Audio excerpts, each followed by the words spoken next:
Hello, everyone. I'm Chris Jonas. I'm the Director of Communications with the National Association for Business Economics. We're pleased to present today's event, which is the first installment of our new webinar series, Perspectives on the Pandemic. The series will feature leading voices and economic thought leaders sharing their insight with NABE members over the next 10 weeks. For sponsorship opportunities, you can please contact us at nabe@nabe.com.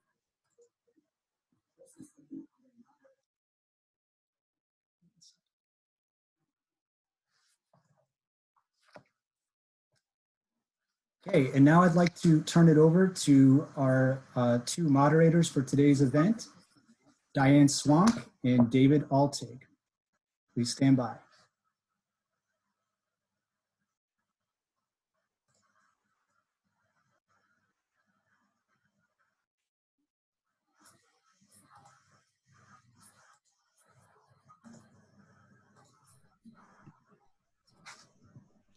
Hello, everyone, and thank you for joining us. It's my privilege and honor to be able to introduce, first of all, work with Dave as co-moderator on this panel with Jim Bullard of the St. Louis Fed, but also give an introduction of Jim Bullard, who is the president and CEO of the St.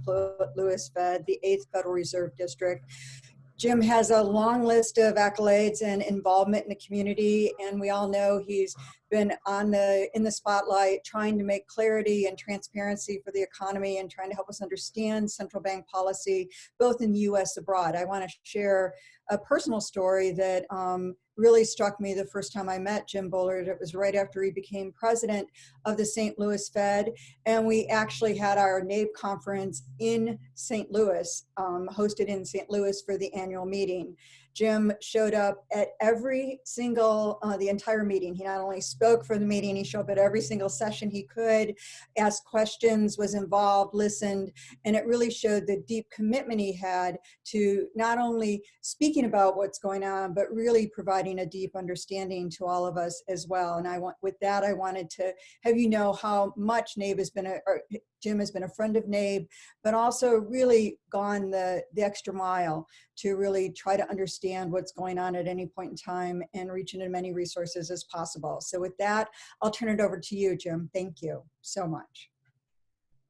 Well, thanks very much, and thanks to NABE, which is an organization I love very much, and to you, Diane, and to Dave for co-hosting this event. I thought I'd just start off with some general comments about how I see the current situation, and then we'll go into mostly question and answer on this. I think it probably goes without saying that this is a shock unlike any other in the post-war US era and maybe in the global macro experience since World War II.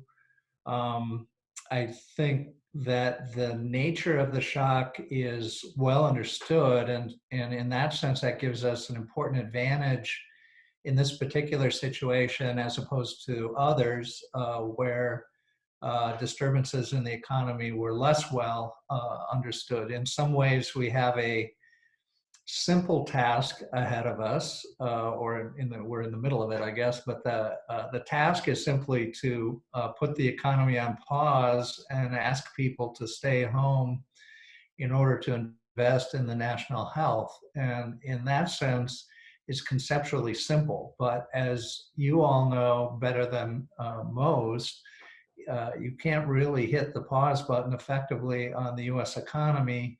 And so I think what we're finding, and what we know anyway, is that that kind of a policy is going to create all kinds of new problems that you probably don't want to be creating.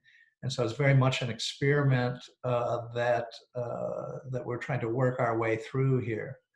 I've tried to stress that I think the main disruption in the US economy will be in the second quarter, and that we should think of the second quarter as the period where this project needs to be completed. I do think we have a better chance of a swift recovery given this shock than others that we have seen in the past.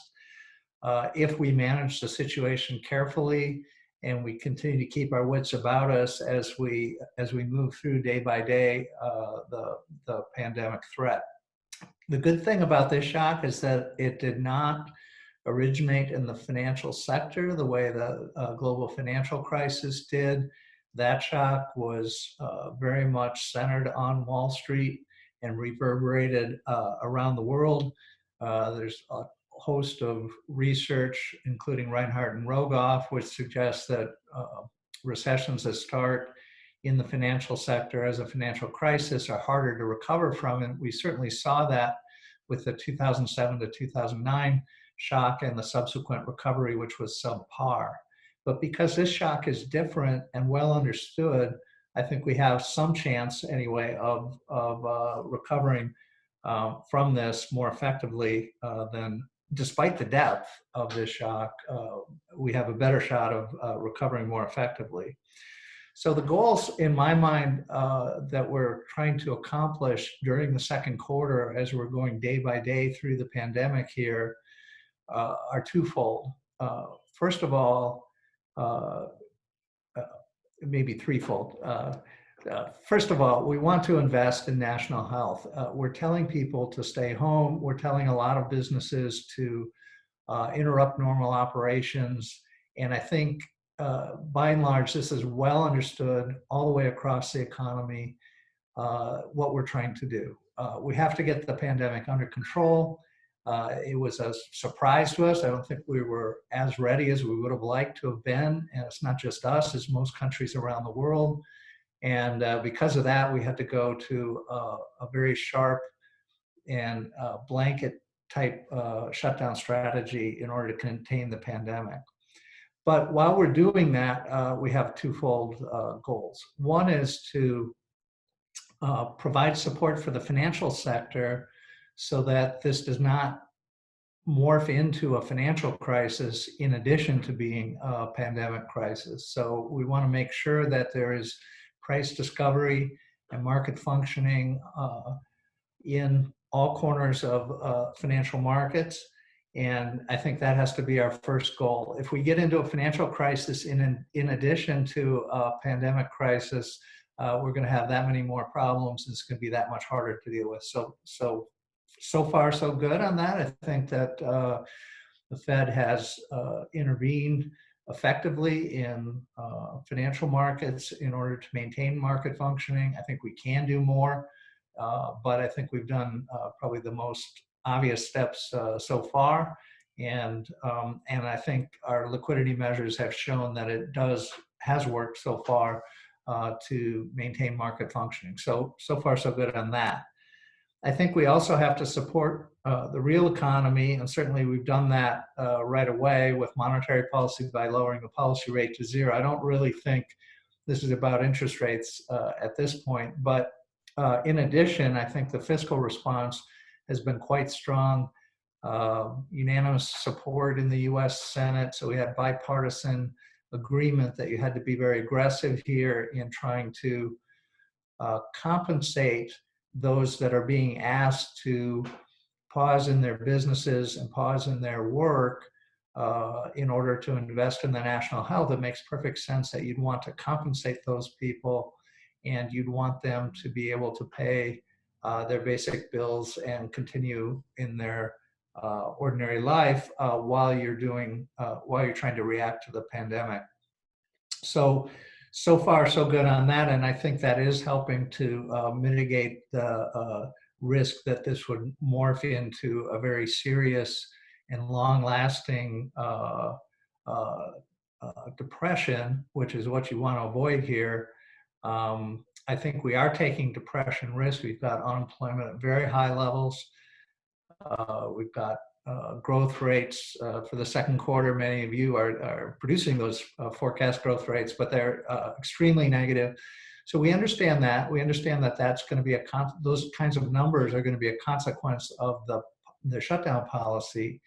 But we don't want that to morph into something even bigger. And I'll have more comments on this going forward. So far, so good on both of those dimensions. I think we have a good response so far. And we're doing exactly what we want to do here. We want to invest in the national health. We want to contain the pandemic. We put the economy on pause. We expect very bad numbers by conventional measures on the US economy, but they're good numbers from the perspective of getting the pandemic under control. Globally, I see Europe as being the hardest hit by this pandemic. I see the US as number 2, and I see Asia as third. The Asian response was, generally speaking, has been better. I think they have better skills in this area because of SARS and other efforts that they've made in the past. For the comparison of Europe to the US, I would suggest that you do something very broad and crude, which is just to add the biggest countries in Europe together, the UK, France, Germany, Italy, and Spain. If you do that, you'll get a population that's very close to the US population, about 325 to 330 million people. The response to the pandemic in Europe has been uneven, just as it has been in the US. So you're kind of comparing apples to apples if you look at those 5 countries together. And the fatalities and infection rates are, generally speaking, higher there than they are in the US. So I think Europe has been the hardest hit here. And because there isn't a unified pan-European government at the same scale that there is in the US, they've had a harder time reacting. So I think it very much is a stress test for the Euro and for the European project to be able to react to this crisis in an effective way. But on the US side, I think we've maybe by luck or by some skill, we've been less hit by the pandemic, I hope. I understand that this changes every day, and we have to follow things every day, but so far so good on the US side. I think this pandemic, one thing that gives me hope is that so far this pandemic is turning out to be less severe than the 1957-58 pandemic. You can go look at the CDC's statistics on that. It's about 116,000 fatalities on a population of about 175 million. That's a more severe pandemic than what we're experiencing this time.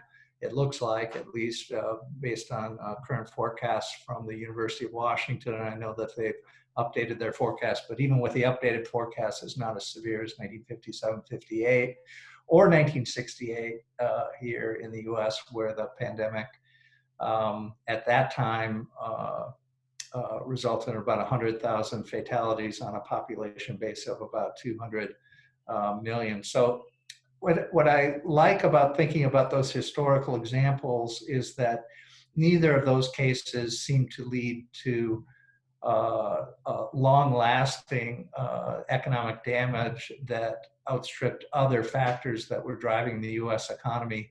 And in 57-58 in particular, you know, the 1960s came along behind that, one of the very best decades that we've ever had.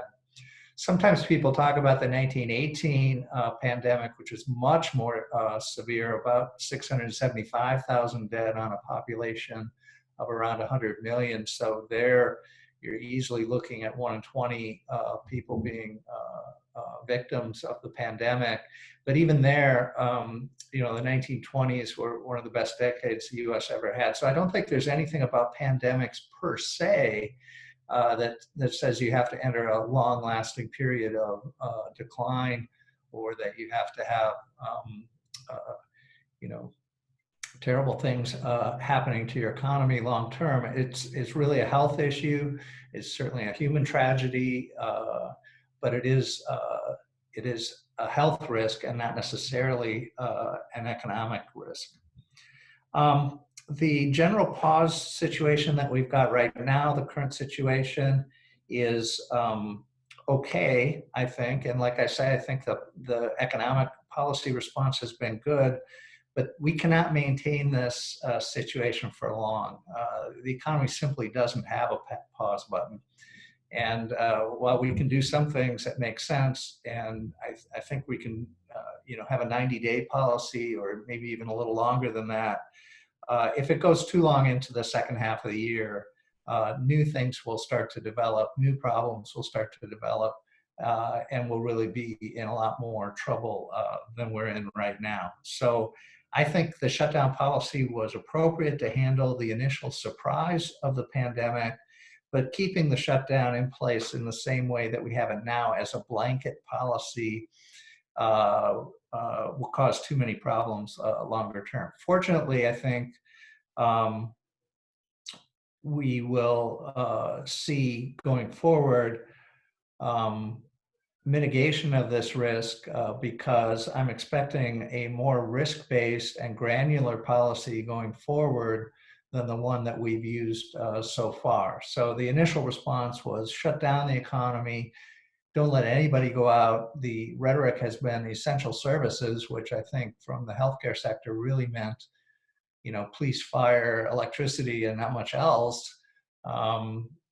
But I think going forward, we can be much more risk-based and more granular in our focus about which types of activities do we really think are doing the most to spread disease, what other types of activities are not or can be conducted in a way which do not spread disease, and we'll get to a better solution economically than what we have right now.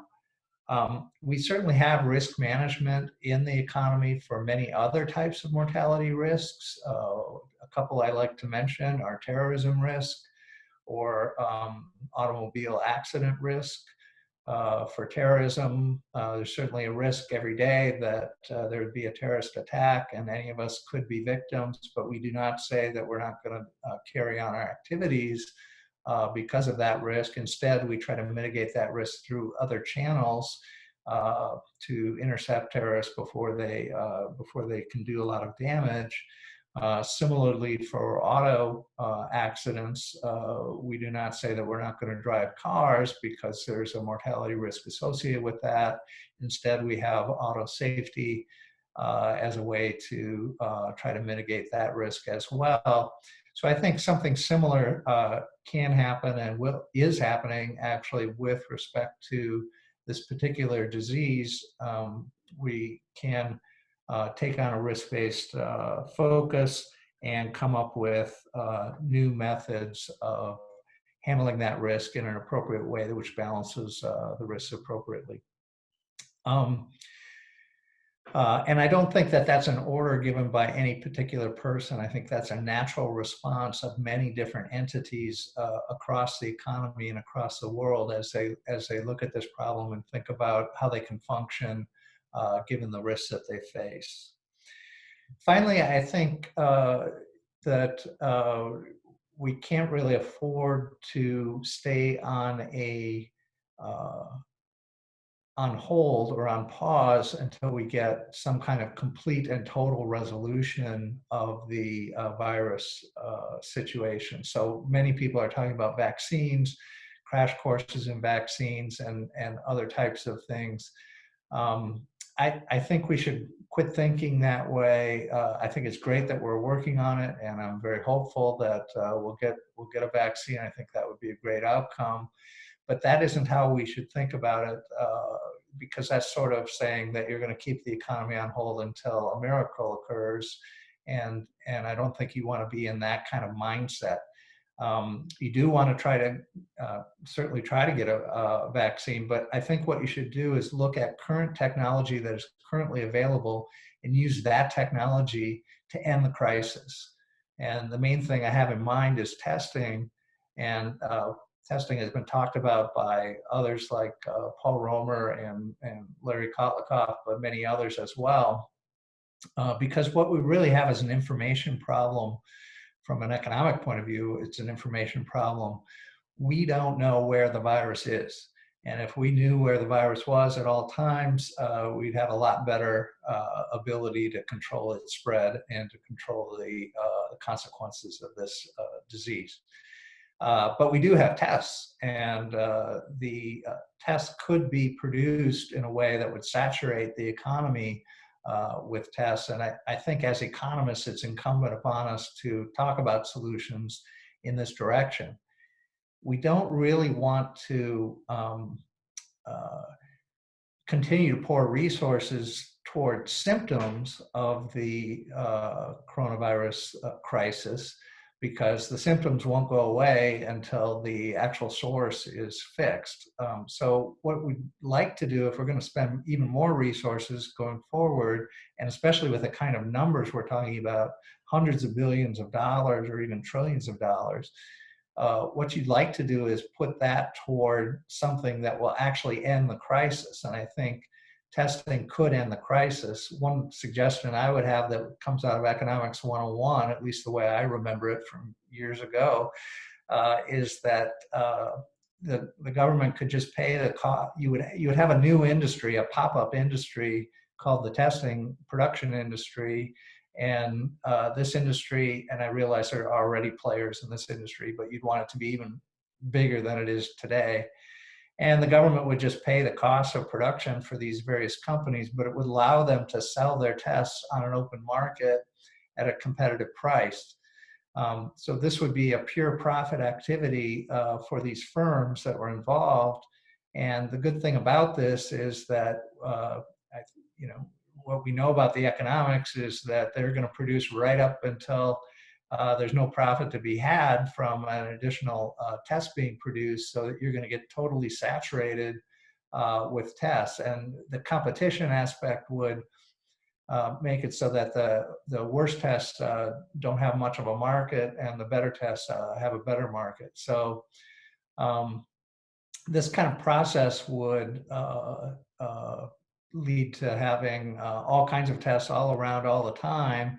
And you'd basically be able to tell who is sick and who isn't, and you'd be able to control the virus in a way that would allow you to go back to ordinary economic activity, and it would end the crisis. So I think something like that, or other schemes that would be in this direction, might be the way to go to use available technology, not counting on future scientific advances, not that we don't want those. If those occur, those would be great, but we don't want to count on that as a way to end the crisis. This is a way to use existing technology and end the crisis. So I'm going to stop there. I hope I've been provocative, and we'll see what we get in the Q&A here.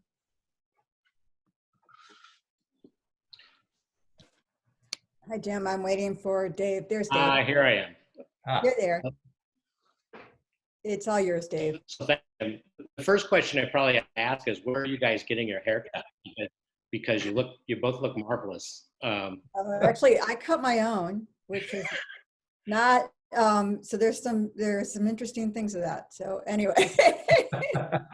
All right. So I will remind everyone we are monitoring the Q&A. So we'll try to get as many of those in as we can. We'll start off with a few general questions from Diane and I. So I'll kick it off. So you've talked about these sort of lessons and analogies to past pandemics, some of which aren't all that far in the past. How do you think sort of the current policy response stacks up or is informed by the policy responses in those events? This one seems to be much more intense in terms of the policy responses than probably in the previous ones. What do you make of that? Yeah, I think a good thing is that the information flow is a lot better probably than it was in the past. And so there's probably way more awareness. I think you also should remember, us economists should be reminding people that it's not just what the health authorities are doing, it's what individuals are doing to mitigate their own risk of getting sick. And a lot of what's going on is, and you probably know it in your own lives, people are saying there's no way in hell I'm going to a restaurant while this disease is floating around. So I think probably the fact that we've done as well as we have, and I understand there's a lot of human tragedy here, but the idea that we've done as well as we have might be partly because of the spread of information. Then people could take their own mitigating activities to prevent themselves from getting sick. You know, Jim, you mentioned in your comments that the Fed could do more if they needed to do more, and that we've done a lot fiscally. Are you looking for more on the fiscal side? You mentioned testing. What about for the states, given the holes that we've seen there? I know there's a lot of political charged issues about transfers to the state and local governments, but clearly the hole is in every state, in every city. There's a huge hole from shutting down, no retail sales revenues, let alone a lot of other costs and unfunded mandates through the expansions to unemployment insurance. So what's your sense in terms of where we are on the spectrum on both the monetary policy side? What more do you think the Fed could do, might have to do? And I'll ask you separately to think about that, about the mortgage services industry as one area that might be not as stable on the credit market front as we'd like. And then on the other side of it, are you sort of in the same camp as, I was sort of surprised that Chairman Powell came out and said, listen, we need the, you know, sort of fiscal firepower of the United States government here, that we're not done yet. Yeah, I think the things that the Fed has done so far to keep markets functioning have been very sensible. We pulled some of those out from the last crisis, so that was a good thing to do. Some of them are newer to do with this crisis. I think these 13(3) authority type activities are very powerful. That's not something the FOMC does. That's something the Board of Governors does in conjunction with the Treasury Secretary. But this is a case where everyone understood the shock and everyone was on the same page right away. And so we were able to get these up and running. You know, the last crisis, it took, 12 months, 18 months, before you really got to this point. So I think the ability to respond very quickly has been very good. I think the fiscal response has been good as well. And I think that the unemployment insurance program, maybe just talk about that for a minute. You're asking people to stay home. And the sensible thing is you want to provide insurance to them. And so we're going to use, or are using, the unemployment insurance program to do that. But it's not really unemployment quite the way it is in some other kind of macroeconomic shock. It's, we're just telling people, why don't you go sit at home for 90 days and we'll pay, and we topped off the unemployment insurance so that at least on average, the person is hopefully getting something close to what they would have got, or maybe 100% of what they would have got at their job. And then they should be able to survive this period and hopefully thrive and come back and go back to work. So, I'm hopeful that this will work out. But what I worry about a little bit is in the macro community, we look at that 20% unemployment rate and we say, well, there's, that's going to take 8 or 10 years, to get rid of that. But this is a very different kind of shock. I think there's still possible that you get 20% unemployment. Everyone understands the drill. You get the virus under control and you go back to work. I think it's possible to do that. We should be pressing in that direction. I did want to say one thing about the state and local. My own experience is that this is a very tough thing in our United States. It just doesn't go over very well to have one state asking all the other states to come in and pay for bills that they've racked up. It just doesn't work. I remember Arnold Schwarzenegger, if I'm recalling it correctly, going out to DC and arguing that California was in trouble and maybe the federal government should help them out. And it just fell totally flat because, of course, the other senators and representatives said no, they don't want to do that. So I think it's a very difficult thing unless there's going to be some formulaic response which sends money out to all states. And the unemployment insurance program is like that because the federal government is doing that. But it has to be some kind of formula. I think it's very difficult for any one state to come in and really ask for something from the rest of the states unless they have a really compelling case. I'm not sure that they really have that here.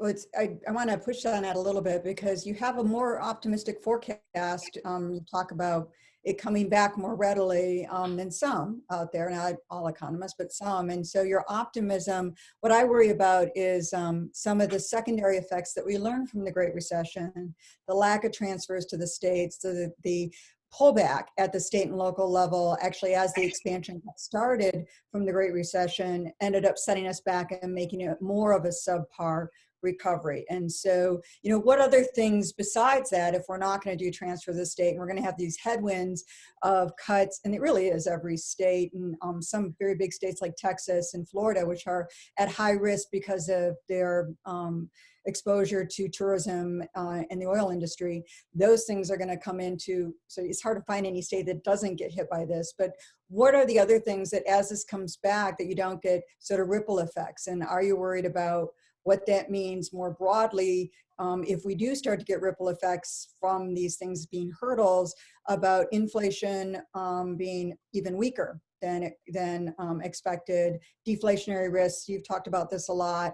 And the flip side of it, what if we have a secondary supply shock on the other side, where all of a sudden we've lost a bunch of producers and we get some kind of shortages if we don't prepare enough for, if things don't ramp up quickly enough. So what are your thoughts on that? Because you are more optimistic, so I'm trying to get, I want to get some of that optimism on my side of the equation here and understand.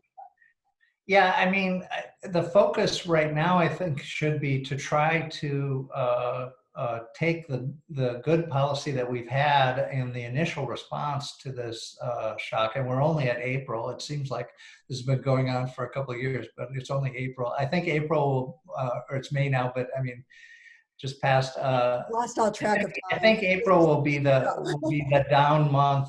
Will be the worst month of this. That's kind of what you would expect. And then hopefully the virus will cut us a little bit of slack, and we'll get better and better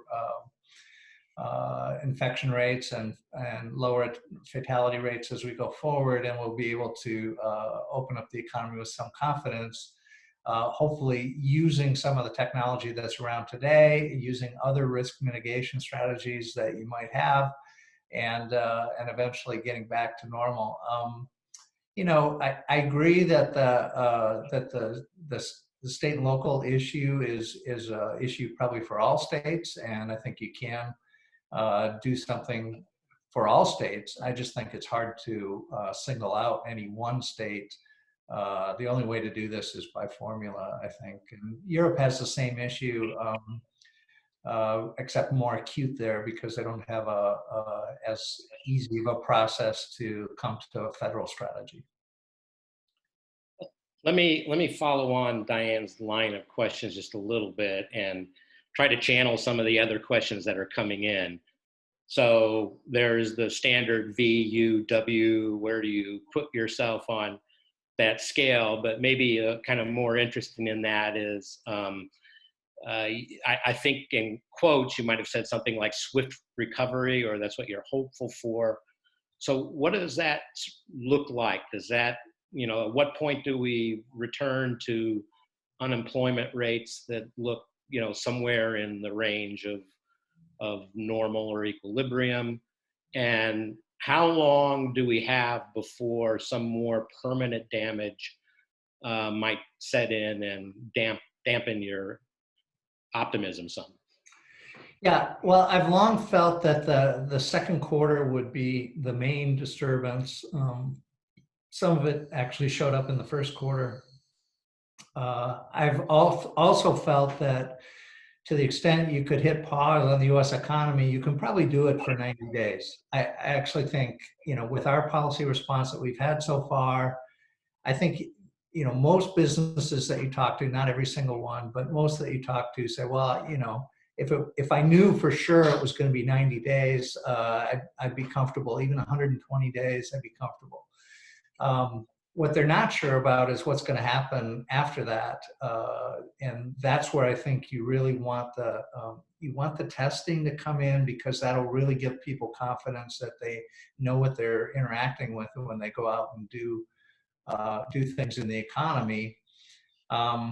So I have viewed the third quarter as being a transition quarter where you're kind of experimenting with opening up and I think we're going to see seeing some of it right now, but broadly speaking, I wouldn't expect too much out of the third quarter, but I would expect to be coming back and be growing. That'll probably be a fast growth quarter because you'll be coming off a very low level. And then by the time you get to the fourth quarter, I would hope that you could have ended the crisis and put this behind us. But to do that, you're going to have to provide confidence in businesses and for workers and for consumers that they can do ordinary things and they're not going to get sick. That's basically what you need. And that's why I think testing would go go a million miles to be able to provide that kind of confidence that I could envision a workplace saying, hey, we know for sure that we don't have any workers here that have COVID-19, and if we do, we're going to find out right away, and we're going to send them home right away. So the chances that you're going to get sick are very, very low if you come to this particular workplace. So I think the individual incentives inside the economy are very strong that you want to get things like that to happen. You've seen Amazon, for instance, talking about wanting to test all employees. But even if you didn't have the test, then you could say, okay, I'm going to use some poor substitute for that. I'll take everybody's temperature. But that would be a kind of test too that's not as good, probably, but it's a way to keep track of who's sick and who isn't. And then combine this with what we learn about the virus as time goes on, and there's been a ton written about this, about who's actually most at risk. You can put lots of protection around those people, and we'd certainly want to do that. And then you can make sure that you keep fatalities as low as possible, and you're pursuing a risk-based strategy to control the mortality risk as best you can.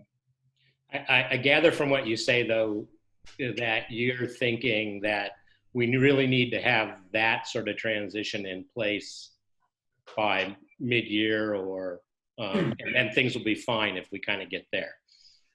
That's what I would recommend. And now some of this is occurring without anybody giving any orders about it, because firms and entities of all kinds, nonprofits, they all have incentives. Even families have incentives to, mitigate their own risk, and so they're thinking of things that they can do on their own without waiting for a government official somewhere to tell them to do it. So some of this naturally happens as the economy adjusts to the new reality that the disease is floating around out there. And you better have a strategy for how you're going to deal with this particular risk, the same as you would have a strategy for dealing with terrorism risk, which also kills people, or dealing with automobile accident risk, which also kills people. So you have other types of mortality risk out there. This is a new one, but the economy has proven very adept at adjusting to these kinds of things in the past, and I would think this would be no different. Diane? Sure. Yeah, I wanted to ask you, Jim, one of the things you keep bringing this up, and I find it really interesting, the parallel between terrorism risk and this risk and managing the health risk, which I think there are some natural parallels there. But I also worry about knowing and having been in companies making the decisions for the amount of funds that we spent to shore up for terrorist risk, and what we still spend, and a good part of business is cyber, attacks and cyber terrorism as well. In my part of the world, those kinds of things are siphoning resources off of other business decisions. And now I wonder how you think about, I know Tom Barkin has said some things about being concerned about productivity growth and the potential to grow going forward. We've lost a year of investment, had that in the negative for 4 quarters now. How do we look at this new risk that we're managing on a health risk basis, on the cost side of it, but also how do pandemics in general become, they're seen as more of a threat, and how is that going to affect productivity and the potential to grow? Do you see any longer term sustaining factors from that, where we siphon resources off to hedge against this big negative impact that we've seen happen globally? or is it just seen as a one-off event and we've learned something from it?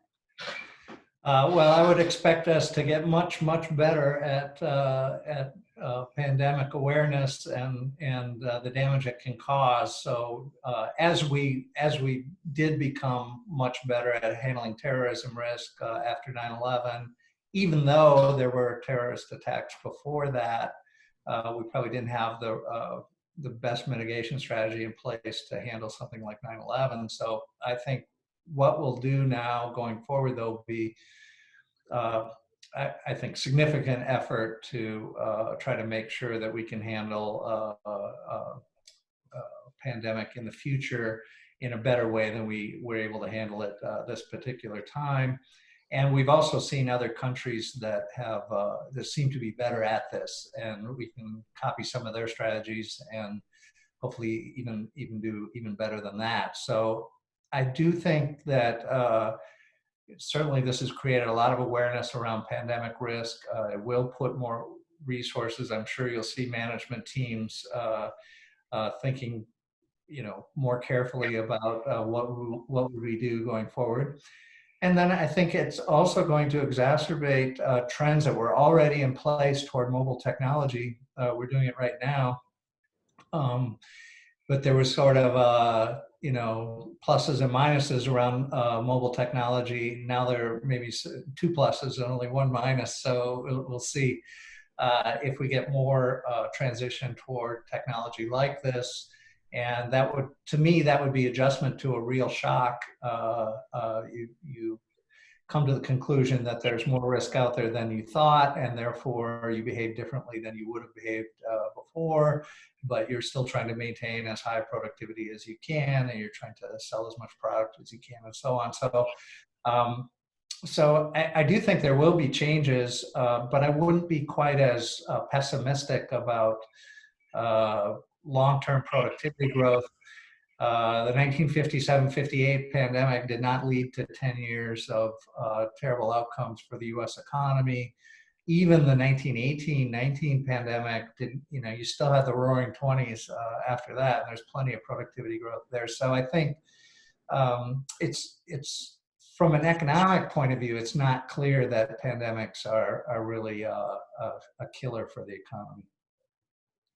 You mentioned that you are expecting some changes, and we've got quite a few questions that are related to changes, structural changes of some sort or another that might happen in the economy. Let me kind of hone in on one of those, which has to do with trade and international trade relationships.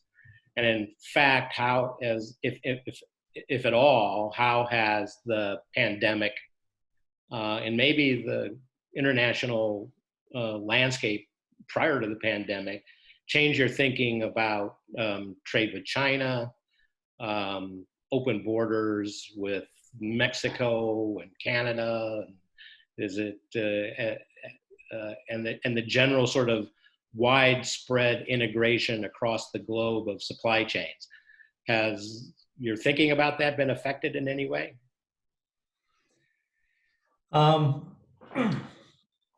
Well, I think obviously things have closed down for now. I mean, it's just unprecedented to have this many restrictions about people going across borders.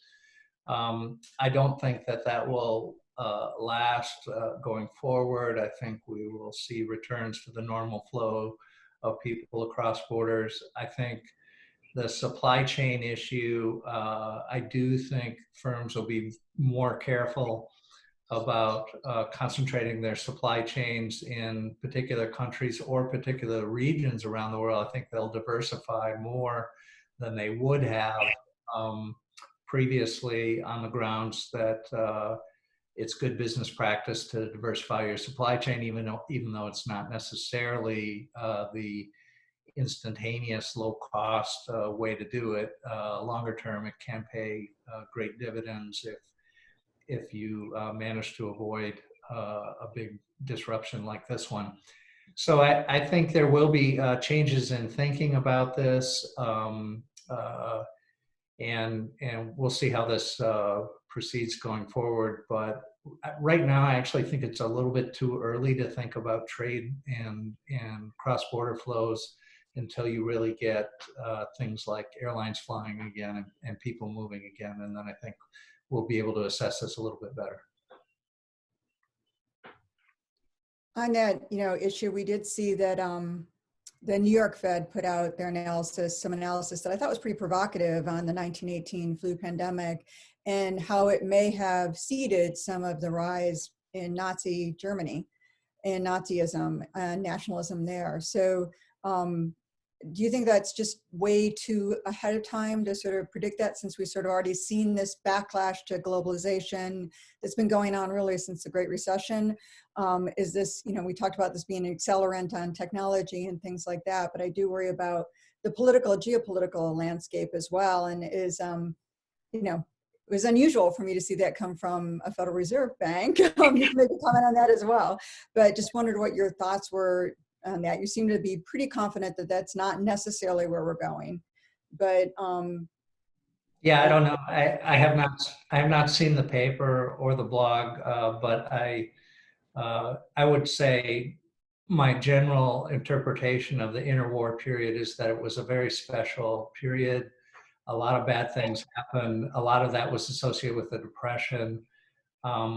So obviously things went badly awry ending in World War II. But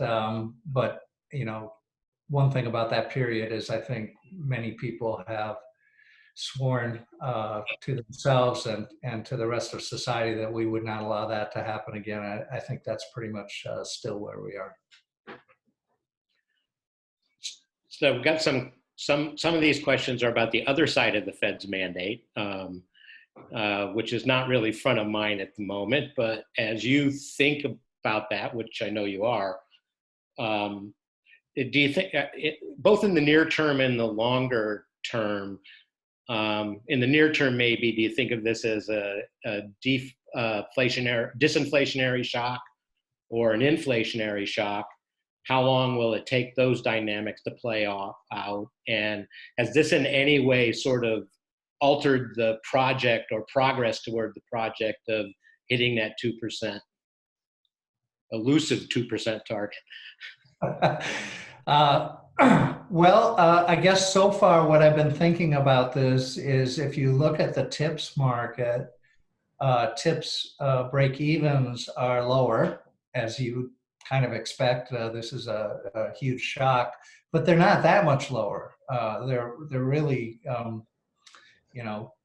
kind of okay given the situation and given unemployment rate, skyrocketing and all these numbers coming in on the economy that are reflecting the shutdown situation, very negative numbers. So I think so far markets are pretty optimistic that the Fed's going to be able to do all right on inflation.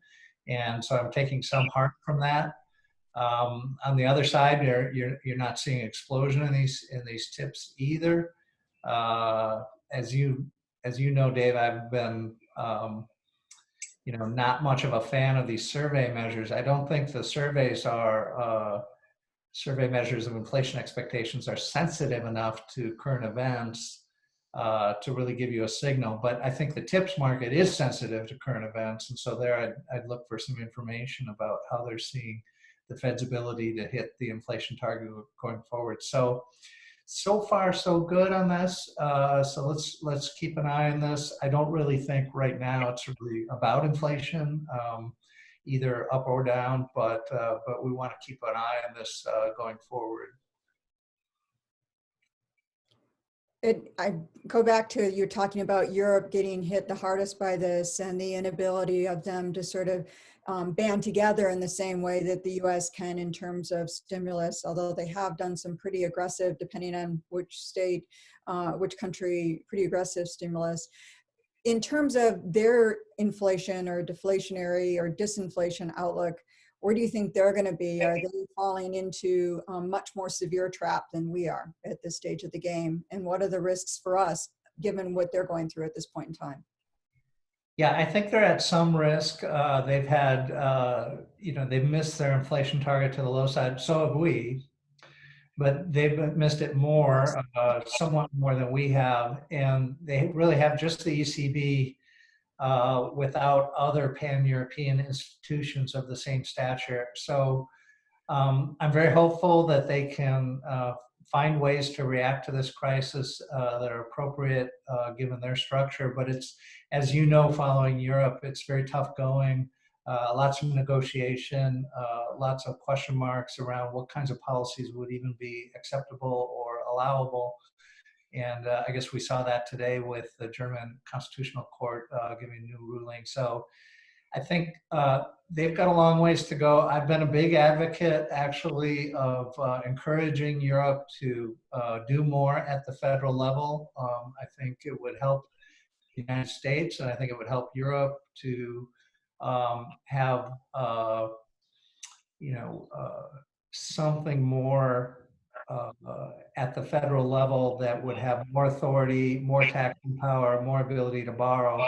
Maybe this crisis will get them to that point. I think they've had a hard time, with a pan-European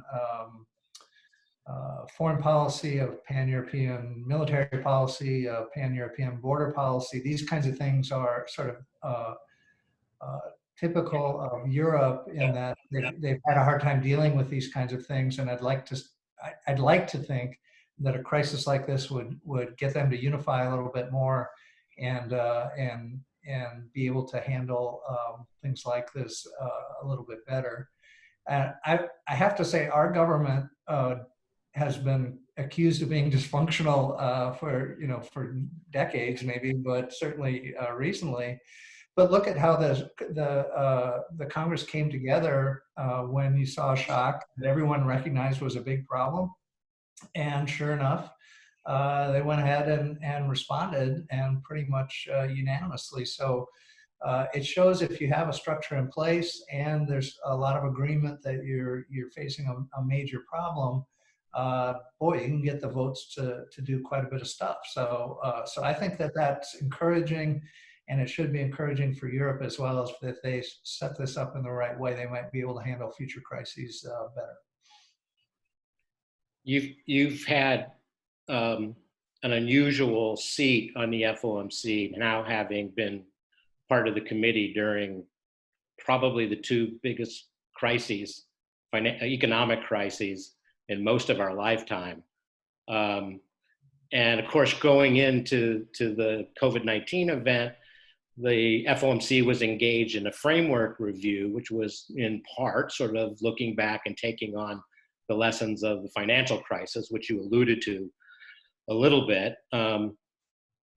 Things change. Would you make some remarks about your thinking about the framework at this point? Has this crisis altered your thinking in any way? And what are your thoughts about the path forward on that enterprise? Yeah, the thing I'm noticing the most is the speed of this crisis, where our management team was debating, I think on a Wednesday, about whether we should go work from home, and the management team was evenly split as to whether we should do that or not. And then 24 hours later, we were all unanimous that we should go work from home. So I think it shows you, that's just a little microcosm of how fast moving this has been, and how you've gotten these unprecedented policy responses, encouraging, I think, that we could act that fast, but also shows you that this shock was very, very different from the financial crisis. People forget that the financial crisis really started at the Fed anyway, I think on August 9th and 10th, 2007, and that the crisis had already been going on for 13, 14 months by the time you get to the Lehman AIG episode. So that unfolded very slowly relative to this one. And one thing I'd like everyone really to keep in mind here is that when you're in a crisis, you're always waiting for other shoes to drop. You're waiting for surprises to occur that you couldn't anticipate previously. I think we saw a little bit of a taste of that with negative oil prices, something that never would have happened, but then all of a sudden did happen one day. And I do worry that if this goes on too long, then you'll get other things happening that seem like they're far away from the original event, but turn out to be natural consequences of everything else that's going on. So that's why I don't want to be in this situation for too long. I think we are taking risk of a prolonged downturn or even a depression. I do think we're taking risk of financial crisis. I don't think we're there. I think we're so far so good. I think we've had a good policy response. And I think if we can get the virus under control and get some sensible risk management health policies in place by the time we get to the third quarter, then I think we'll be in pretty good shape to get a good recovery and get back to normal. Diane? Well, I was just following up on that, which, it's hopeful, but you also laid out sort of the potholes that could become sinkholes going forward. I've had my dog walk by in the middle of things. I got traffic behind me. I'm not barking right now. So the new world of working from remotely makes me lose my train of thought. But the idea that there are still these sort of fat tail risks out there, and the disconnect that we see between financial markets and a sort of confidence that we will ramp up and this will go pretty smoothly and we'll be able to get to some sort of normalcy, or at least some sort of peak in economic activity that we saw already in the fourth quarter of 2019 fairly quickly. But you just laid out both sides of that equation, that there are these fat tail risks still out there. What is the biggest thing you think we need to be cognizant of? You've talked about we could be closing down for 90 days, but you don't want to do more than that. What other things should we be watching for as we move forward that this could metastasize into something larger? Yeah, I think I listed some goals at the beginning. One would be to stay out of a financial crisis. And I think so far we have done that. So far so good. You never know when you're in a crisis, but this did not originate in the financial markets, and most of those firms seem to be handling things well. And I'd even hold out some promise that banks and other financial institutions might actually do well during this period. You never know. It depends how much credit risk shows up and so on.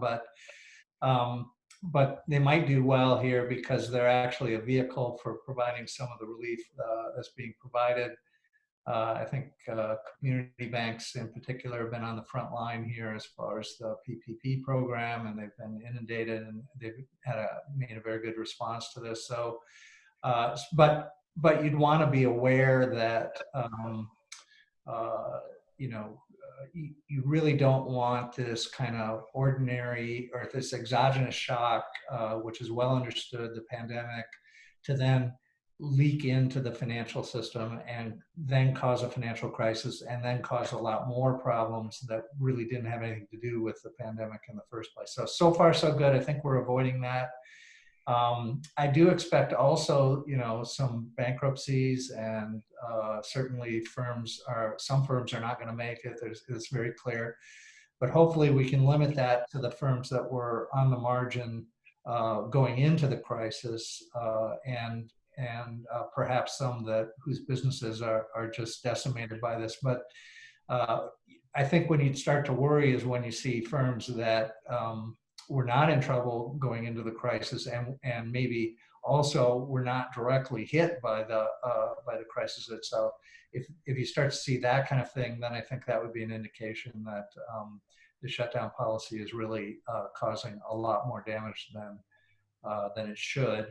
And so we'll watch that as well. But like I said, so far I'm not really seeing that. I think the response has been good, and I think we can limit this to the second quarter and get on the path to recovery in the third quarter. Dave, you want to wrap it up? Are we supposed to say goodbye now? Well, you can ask one more question and say goodbye, but Yeah, let me ask one more question. And you can say no, I'm leaving if you want to do that. You're in I charge. really appreciate you doing this, Well, Jim. the good thing about doing it this way is I can just hit stop. So yeah. So on the other side of this, and the extraordinary policies that have taken place, both monetary policy and fiscal policy, what is it you hope for in terms of what the transition to normal looks like? How will the policy normalization process look in your mind if it's done correctly? I think, well, if it was totally done correctly, the way I want to see it, there'd be lots and lots of testing or testing substitutes. I think you will see a lot of that as firms try to go back to work. I think you'll see more work from home than you've seen historically. You'll see more spacing out. You'll see more shifts. And then you'll see a lot more protection for those groups that are at risk here of COVID-19 being mortality risk. So you'll see a lot more protection for those groups. We have tried to do that already, but we'll do even more of that, I think, going forward. So, and then I think there'll just be some good management, just adapting to, hey, maybe I have to deliver my product differently than I'm used to delivering it. Maybe I have to make my sales differently than I've been able to do it in the past. And I expect that the U.S. management teams will be very, very good at that kind of thing. They will size up the situation. They'll look at how their marketplace has changed, and they'll come in with new products or twists on old products that will make a lot of sense in the new environment. So so hopefully we'll get that going. But I do think that it'll take some time. But I think the third quarter will be that transition quarter where a lot of this occurs. So I think that probably wraps it up for us. Okay. President Thanks Bullard. very much for having me, and I enjoyed your questions. Thanks to the audience. I love it, NABE, and I'm happy to be supportive. Thank you, Jim. We really appreciate it. Thanks. Thank you all. Thanks, Chris. Take it away. Yep, thank you, everyone. Before we sign off, I did want to mention that we will have next week in this series, Perspectives on the Pandemic. Our speaker will be Lord Adair Turner, Senior Fellow with Institute for New Economic Thinking. And I did want to also mention a couple other upcoming NABE events, including on Thursday, May 7th, we'll be hosting an Energy Roundtable webinar. We'll take a look at the outlook for the energy sector and the financial environment for energy companies amid COVID-19. On May 13th, we'll host a joint webinar with the Atlanta Economics Club featuring BLS Commissioner William Beach, where he'll provide an overview of the labor market during the COVID-19 pandemic. The next day, May 14th, will focus on the current state of the North American auto industry and the near-term outlook as the auto sector attempts to find its footing amid the COVID-19 pandemic. And finally, on Friday, May 15th, we'll host a Tech Economics Roundtable webinar featuring recent academic research on the impact of social distancing. As a reminder, all NABE webinar recordings are available through the NABE Connect app, which can be downloaded in the App Store and NABE members can also access webinar recordings through the digital archive on NABE.com. Thank you all for participating in today's event. Today's program is copyright 2020 by the National Association of Business Economics with all rights reserved. This does conclude